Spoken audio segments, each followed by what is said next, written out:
tulikuwa tukitazama Simba kiufundi, nini ambacho kilifanyika ndani ya kiwanja na mpango kazi wa Steve Barker. Sasa kwa faida ya mtazamaji, hebu tupitishe tena upya mpango kazi wa Steve Barker, jinsi ambavyo ulikuwa kwa dakika 90 za mchezo dhidi ya Esperance de Tunis. Na mpango kazi wake ulianza kwa formation ya kawaida ambao ni 4-2-3-1, na alikuwa na double pivot ya watu wawili ambao ni Kamara pamoja na Kagoma, na lengo la kuwa nao hao ni kwa sababu yuko away na anataka kujilinda zaidi na akaamua kwenda na approach hiyo. Lakini hiyo approach ambayo aliamua kwenda nayo ni wakati ambao wanamiliki mpira, wale mabeki wa pembeni ambao ni Kapombe pamoja na Kababagi, wao wangekuwa wana act kama mawinga, alafu kiungo mmoja anarudi katikati au anatengeneza shape ya triangle ya pembe tatu na wale mabeki ambao sasa hiyo inaenda kutengeneza urahisi wa kiungo mmoja kupokea mpira alafu mwingine apande kwenye box la juu, alafu ili kutengeneza mazingira ya kuwa na watu takriban 5 kwenye eneo la mpinzani wakati wa kushambulia. Lakini nafikiri kuna mambo mengi hayakwenda sawa kulingana na namna wachezaji walivyocheza.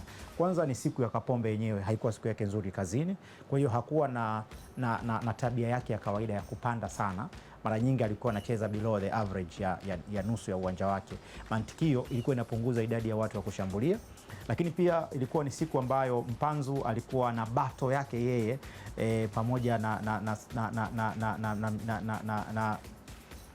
someone Keita ambaye alikuwa tena upande alikuwa ni beki wa Esperance upande kulia, na walishacheza hiyo ilikuwa ni bato yao nyingine baada ya kucheza pamoja huko kwenye mmoja akiwa Mazembe mwingine akiwa AS Vita. Kwa hiyo ni kama walikuwa wamerudisha uhasimu wao. Kwa hiyo itoze bato nyingine ambayo pia ile ilienda kuzuia effectiveness kwenye eneo la pili la uwanja. Kwa hiyo mipira mingi ilikuwa inakufa kwa Mpanzu kwa upande wa kulia. Kwa hiyo kama Mpanzu inakufa mipira mingi, manake pia hiyo inamzuia Kibabage ambaye alistahili kumsubiri Mpanzu amiliki mpira then ampatie mpira aenda ka overlap.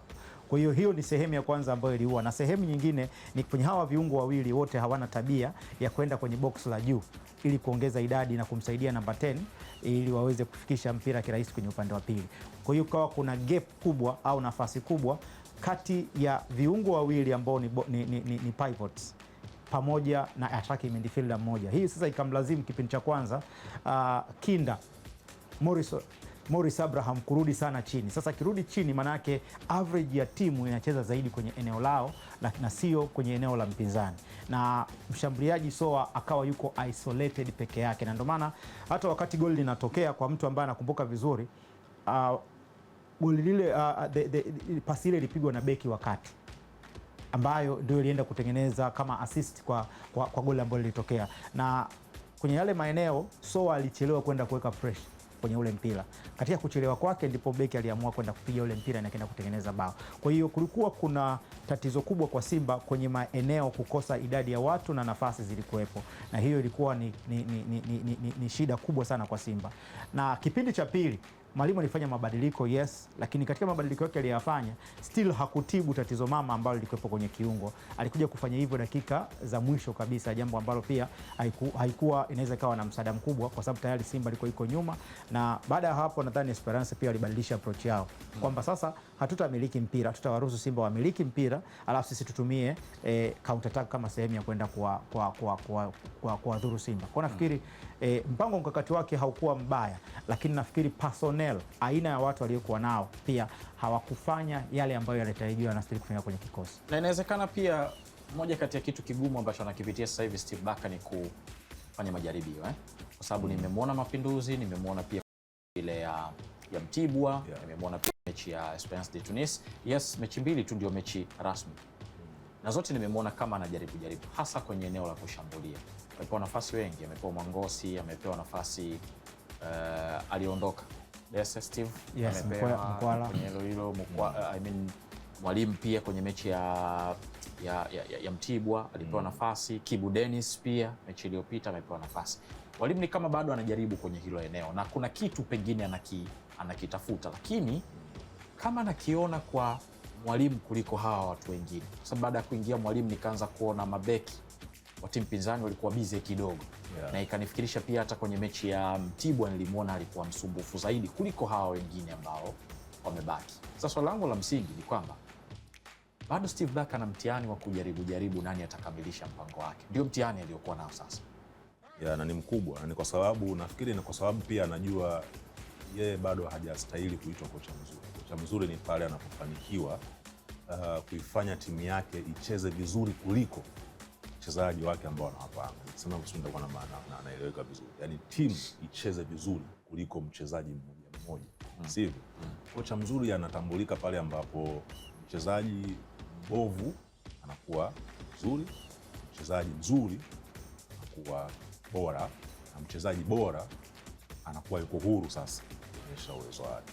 Manake hapo ndo utaweza kumuita Steve Barker kocha mzuri. Kwa hiyo ni lazima ajaribu sasa hivi ili aweze kumfahamu ni mchezaji gani wa kiwango cha chini ambaye anaweza akamlift akawa mchezaji mzuri, yule mzuri akawa bora zaidi, ili yule ambaye ni bora awe free kufanya kazi yake. Maana ulimzungumzia hapa namna Morris alivyokuwa anajaribu kudrop kuja kusaidia, kwa sababu ubora wake ndio unamfanya aweze kuwa na uhuru wa kufanya hivyo.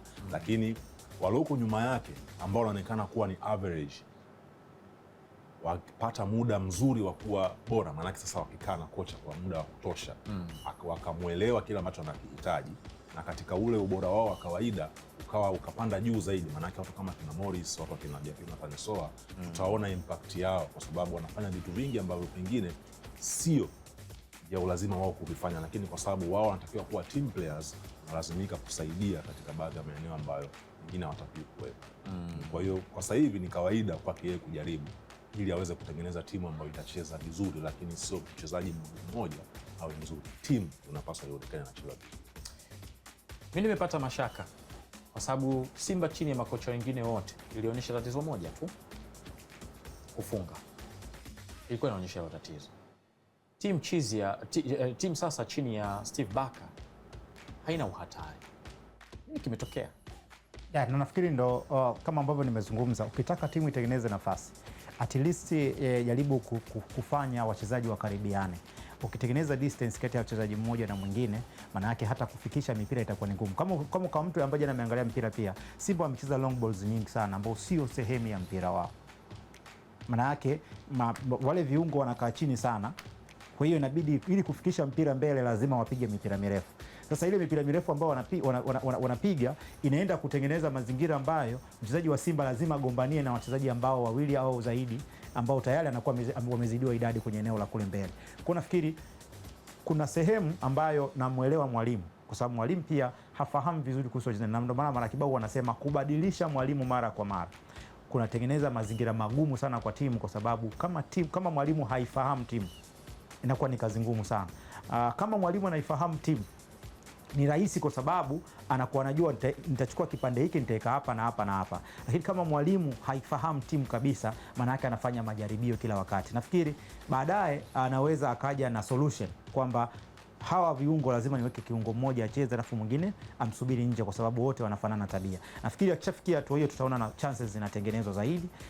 Na sehemu ya kumalizia mabao, nafikiri kwa wana striker ambaye ameonyesha kwamba ana uwezo wa kufunga. Issue ni namna gani wanamfikishia service ya kutosha. Nafikiri jana Soa alikuwa wa kwanza kukosa bao dakika za mwanzo kabisa. Yes, lakini sio bao ambalo unaweza kumlaumu, kwa sababu katika speed ile golikipa ametoka vile, kwa hiyo alifanya kile kwa uwezo wake na golikipa akafanya kwa uwezo wake. Kwa hiyo nafikiri sasa hivi kunaonekana kwamba hawatengenezi nafasi, ni kwa sababu ya aina ya wachezaji ambao na namna ambavyo jana walifeli kwenye mfumo, kama ambavyo nimezungumzia Kapombe, nimezungumzia Kibabage, nimezungumzia Mpanzu. Mipira mingi inakufa kwa mchezaji wa Simba mwenyewe, kwa sababu anataka kukaa na mpira na haoni kama ni busara kutoa pasi. Kwa hiyo binafsi nafikiri pia hata wachezaji wenyewe wa Simba wanaweza kaenda kujiangalia kwenye kioo, wajiulize kama wao ni wanafanana na namna ambavyo Simba ilivyo. Pengine hata kubadilisha hii imewafanya pia pengine Simba wapunguza ule hatari. Yeah. Tutarudi hapa, na tutakaporudi pia tutakuja kutazama sasa mchezaji, hasa wachezaji wale wa kigeni ambao waliingia, kwa sababu tumwangalia wawili tu wale ambao walianza lakini tutaangalia wengine pia ambao waliingia nao, mchango wao ulikuwaje na nini ambacho tumekiona. Najua wengi wanatamani tathmini kusikia kile ambacho amekifanya Clatous Chota Chama, Libasege. Hawa ni watu ambao watu wengi wanatamani kusikia mchango wao, au sio?